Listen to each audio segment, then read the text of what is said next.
Court ने, देश के सबसे बड़े कोर्ट ने इन एजेंसियों को ऐसे लताड़ा है, मोदी जी की एजेंसियों को, कि ये जिंदगी भर याद रखेंगे ईडी और सीबीआई वाले कि किसी ने किसी मामले में झूठा आरोप लगा के इन्होंने उनको लताड़ा था।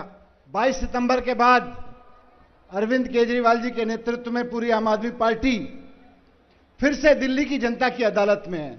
धन्यवाद दिल्ली की जनता कि आपने इतनी बड़ी अदालत में फिर से हमें अपनी बात रखने का मौका दिया है। बहुत बहुत धन्यवाद आप सबका। अरविंद केजरीवाल जी चाहते तो जेल से बाहर आने के बाद 5-6 महीने और मुख्यमंत्री रह सकते थे, लेकिन इस्तीफा दे दिया। वो चाहते तो इस्तीफा देने की जरूरत नहीं थी, लेकिन इस्तीफा दे दिया मुख्यमंत्री की कुर्सी से। मैं भी जब सीबीआई मुझको गिरफ्तार करके ले गई थी, डिप्टी सीएम था, एजुकेशन मिनिस्टर था, शिक्षा पे काम कर रहा था, जेल से बाहर आया तो वापस डिप्टी सीएम बन सकता था, वापस शिक्षा मंत्री का काम संभाल सकता था, लेकिन नहीं, मैंने भी मना कर दिया कि अभी डिप्टी सीएम नहीं बनना है। ये लांछन लेके, इस तरह का जो बीजेपी ने लांछन लगाया है, इस लांछन का आधा जवाब तो कोर्ट से आ गया है और आधा जवाब जनता से आ जाएगा। ये लांछन लेके सीएम और डिप्टी सीएम की कुर्सी पे नहीं बैठेंगे। अगर अरविंद केजरीवाल जी ईमानदार हैं और दिल्ली की जनता ये कहती है कि अरविंद केजरीवाल जी ईमानदार हैं, तो सम्मान के साथ वापस जाके सीएम की कुर्सी पे बैठेंगे और फिर काम करेंगे तन मन धन से। अगर दिल्ली की जनता ये कहती है कि अरविंद केजरीवाल जी काम करने वाले व्यक्ति हैं, तो जनता मोहर लगाएगी अरविंद केजरीवाल जी के काम करने वाले काम पे, और फिर केजरीवाल जी जाके मुख्यमंत्री की कुर्सी पे बैठेंगे अगले चुनाव के बाद। अगर मेरे ऊपर दिल्ली के लोगों को भरोसा है कि ये आदमी शिक्षा मंत्री बनेगा, मनीष सिसोदिया शिक्षा मंत्री बनेगा, हम इसको दोबारा शिक्षा मंत्री चुनते हैं, तब मैं जाके शिक्षा मंत्री की कुर्सी पे बैठूंगा, नहीं तो नहीं बैठूंगा। अगर दिल्ली की जनता मोहर लगाएगी तो बैठेंगे। इसलिए जनता की अदालत में सर, मैं जनता की अदालत के साथ साथ पदयात्रा में भी जा रहा हूं, पूरी दिल्ली में पदयात्राएं कर रहा हूं। हर जगह पदयात्राओं में मुझको लोग मिल रहे हैं।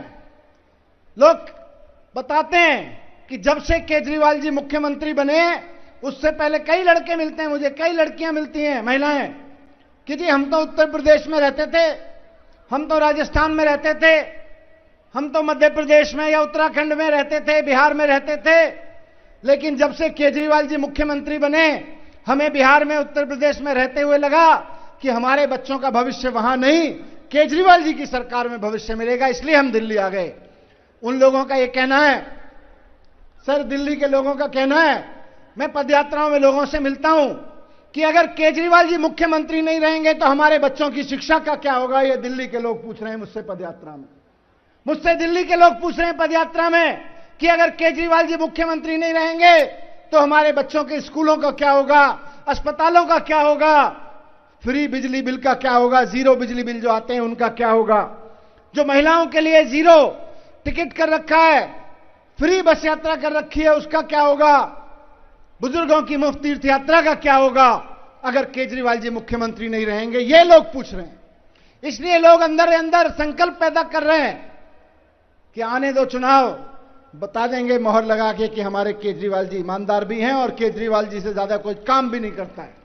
दिल्ली को तो केजरीवाल जी चाहिए, क्योंकि लोग जानते हैं कि अगर अरविंद केजरीवाल जी नहीं रहे तो जिस आदमी का बिजली का बिल अभी जीरो आ रहा है, कई कई हजार रुपए आने लगेगा, जिसके स्कूल बर्बाद हो गए, सरकारी स्कूल बर्बाद हो जाएंगे और प्राइवेट स्कूल 10 गुना फीस कर देंगे। लोग जानते हैं इस बात को। लोग जानते हैं कि केजरीवाल जी के बिना मोहल्ला क्लिनिक बंद हो जाएंगे, बसों में यात्रा महिलाओं की बंद हो जाएगी, और 6 महीने केजरीवाल जी को जेल में भेज के भारतीय जनता पार्टी ने एक तरह से पिछवाड़े से, पिछले दरवाजे से शासन चलाने की कोशिश की, एलजी वाले रास्ते से। लोगों ने देख लिया कि अरविंद केजरीवाल जी को जेल में डाला 6 महीने के लिए, दिल्ली की सड़कों पर आफत आ गई है। केजरीवाल जी को जेल में डाला 6 महीने के लिए, दिल्ली के सीवर और पानी में दिक्कत होने लगी है। केजरीवाल जी को 6 महीने के लिए जेल में डाल के दिल्ली के लोगों, बीजेपी ने डाला तो दिल्ली के लोगों को लग गया कि बिना केजरीवाल दिल्ली बेहाल, बिना केजरीवाल दिल्ली परेशान। ये दिल्ली के लोगों को आज लग रहा है। आज फिर अरविंद केजरीवाल जी आ गए हैं। तो मैं पदयात्रा में जाता हूं, लोग कहते हैं भैया मेरी गली खराब थी लेकिन मुझे पता है केजरीवाल जी आ गए अब तो ठीक हो ही जाएगी, केजरीवाल जी आ गए अब तो हो ही जाएगा। लोग मुझे समस्या बताते हैं, मैं पूछता हूं बताओ क्या है, बोले चिंता मत करो हमको पता है केजरीवाल जी आ गए अब तो हो ही जाएगा। तो लोगों को उम्मीद है कि अब केजरीवाल जी आ गए तो हो ही जाएगा, और जब थोड़ी बहुत कसर रह गई है उसको हम मुख्यमंत्री बना के वापस पूरी कर लेंगे। थोड़ी सी बात मैं इस मंच से आज देश के प्रधानमंत्री नरेंद्र मोदी जी को भी कहना चाहता हूं। मोदी जी, आपने आम आदमी पार्टी के कई नेताओं को एक एक करके जेल भेज दिया, झूठे आरोप लगा लगा के जेल भेज दिया। आपने मुझको जेल भेजा, संजय सिंह जी को जेल भेजा, अरविंद केजरीवाल जी को जेल भेजा, सत्येंद्र जैन जी को जेल भेजा, सब पे झूठे आरोप लगा लगा के जेल भेजा। और सिर्फ दिल्ली पुलिस नहीं, आपने सिर्फ ईडी सीबीआई नहीं, income tax, Delhi police, ED CBI, जो भी आपके पास एजेंसी है मोदी जी, आपने सारी एजेंसियों को बस एक काम पे लगा रखा है, आम आदमी पार्टी को तोड़ दो, केजरीवाल जी को खत्म कर दो। केजरीवाल जी को कैसे खत्म किया जाए, सारी एजेंसियों को इन्होंने इस काम पे लगा रखा है। मैं आज इस मंच के माध्यम से नरेंद्र मोदी जी से पूछना चाहता हूं कि आपने हमको सबको जेल में डाला, केजरीवाल जी को 6 महीने जेल में रखा, क्या मिला नरेंद्र मोदी जी आपको? क्या मिला आपको अरविंद केजरीवाल जी को 6 महीने जेल में रख के? क्या हासिल किया आपने? एक ही चीज की आपने कि आपने 6 महीने केजरीवाल जी को जेल में रख के दिल्ली के काम रुकवा दिए, आपने सड़कें खराब करवा दी, आपने पानी सीवर की प्रॉब्लम क्रिएट करा दी, पावर कट बढ़ने लगे जब केजरीवाल जी आपने दिल्ली में जेल में डाले, लोगों को परेशानी हुई। आज तक मोदी जी से कह रहा हूं कि आज तक देश के इतिहास में एक भी नेता ऐसा नहीं हुआ जिसने विपक्ष को खत्म करने के लिए दिल्ली के, अपने राज्य के, देश के लोगों के काम रुकवाए हों। मैं कहूंगा कि मोदी जी आज आपको दिल्ली से माफी मांगनी चाहिए कि उनके चुने हुए नेताओं को आपने जेल भिजवाया। दिल्ली के काम रुकवाने के लिए मोदी जी आपको दिल्ली वालों से माफी मांगनी चाहिए। आपने दिल्ली के बच्चों का भविष्य खराब करने की साजिश करी है, आपको दिल्ली के बच्चों से माफी मांगनी चाहिए। और मोदी जी, अगर आपको माफी मांगने में शर्म आ रही है, अगर मोदी जी आपको माफी मांगने में शर्म आ रही है, तो कम से कम पूरे देश के लोगों से आज वादा करिए कि अब आगे से आप ऐसा नहीं करेंगे। आपको देश के लोगों से वादा करना चाहिए कि आप आगे से ऐसा नहीं करेंगे। क्यों? क्योंकि आपको तो रिटायर होने में 1 साल रह गया। आप 75 साल के हो गए, रिटायर हो जाओगे।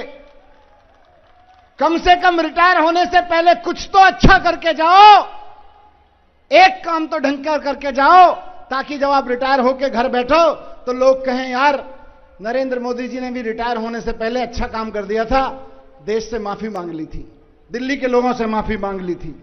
तो मैं कहना चाहता हूं, क्योंकि मोदी जी, कोर्ट ने कह दिया है कि कोई केस नहीं था। आज कोर्ट कह रहे हैं कि सारे आरोप झूठे हैं। सुप्रीम कोर्ट ने, देश के सबसे बड़े कोर्ट ने इन एजेंसियों को ऐसे लताड़ा है, मोदी जी की एजेंसियों को, कि ये जिंदगी भर याद रखेंगे ईडी और सीबीआई वाले कि किसी ने किसी मामले में झूठा आरोप लगा के इन्होंने उनको लताड़ा था। बीजेपी के आरोप पे तो कोई भरोसा नहीं करता, लेकिन कोर्ट जो कह रहा है उस पर तो भरोसा करोगे। आज देश के सबसे टॉप सुप्रीम कोर्ट ने कहा है कि केजरीवाल जी को जबरदस्ती अरेस्ट किया गया था। ये मैं नहीं कह रहा, सुप्रीम कोर्ट ने कहा है।